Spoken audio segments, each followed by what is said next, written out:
दोस्तों, स्वागत है आपका मेरे गुरुजी वॉइस चैनल पर। कैसे हैं आप सब? उम्मीद है आप सब कुशलतापूर्वक होंगे। दोस्तों, आज फिर एक और बड़ी ऐसी कहानी लेकर आपके सामने उपस्थित हूँ। बिना समय गवाए चलिए शुरू करते हैं। कहानी का शीर्षक है सबसे सुंदर कौन। दोस्तों, हम सब प्राणी जीवन में अपने आसपास की चीज़ों को देखकर प्रभावित होते हैं। कभी कभी बाहरी चीज़ों का इतना प्रभाव हो जाता है कि लोग हीन भावना से ग्रसित होकर अपने आप को कम आंकने लगते हैं। जीवन में ईश्वर ने जो भी दिया है उसी में सबकी भलाई है, इसीलिए हमें ईश्वर का शुक्राना करना चाहिए। कभी भी खुद को कमज़ोर नहीं समझना चाहिए।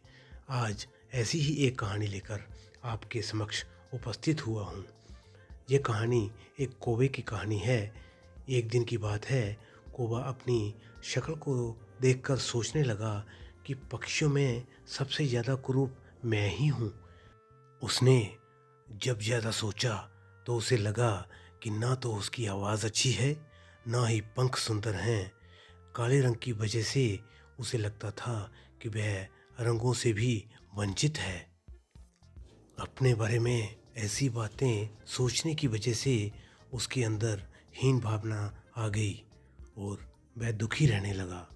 एक दिन एक बगुले ने कौवे को उसकी उदासी का कारण पूछा तो कौवे ने बताया कि मैं तो बिल्कुल काला हूँ, तुम कितने गोरे चिट्टे हो, मेरा इस दुनिया में जीना बेकार है। बगुले ने कौवे को उत्तर में कहा कि दोस्त, मैं कहाँ सुंदर हूँ, सुंदर तो तोता है, देखो उसके पंख हरे हरे और चोंच लाल है। काश मेरे पास भी ये सब होता। बगुला की बात सुनकर कौवे को सुंदरता को जानने की इच्छा हुई। वह तोते के पास पहुंचा और बोला, तोता महाराज, आप कितने सुंदर हो, आप खुश तो बहुत होते होंगे अपने आप को सुंदर देखकर। तोते ने जवाब में कहा कि मैं खुश तो था, लेकिन जब से मोर को देखा दुखी हो गया, क्योंकि वह मुझसे भी ज़्यादा सुंदर है। अब कौवा मोर की सुंदरता को जानने के लिए उसे जंगल में खोजने लगा, परंतु उसे कहीं भी कोई मोर दिखाई नहीं दिया। बहुत पक्षियों से पूछने के बाद पता चला कि मोर को चिड़ियाघर वाले उठाकर ले गए हैं। कौवा मोर की तलाश में चिड़ियाघर तक पहुंच गया। वहां पर उसने मोर को पिंजरे में बंद देखा। वह मोर के पास पहुंचा और उसकी सुंदरता पर चर्चा करनी चाही, लेकिन मोर उल्टा रोने लगा। उसने कौवे से कहा कि ईश्वर का धन्यवाद करो जो तुम सुंदर नहीं हो, सुंदर होते तो मेरे जैसे पिंजरे में बंद होते। कौवे को अपनी गलती का एहसास हुआ। उसे समझ में आ गया कि ईश्वर की बनाई चीज़ों पर सवाल नहीं करना चाहिए। जीवन में ईश्वर ने जो किया है उसी में सबकी भलाई है, इसीलिए ईश्वर का आभार व्यक्त करते हुए कभी भी खुद को कमज़ोर नहीं समझना चाहिए।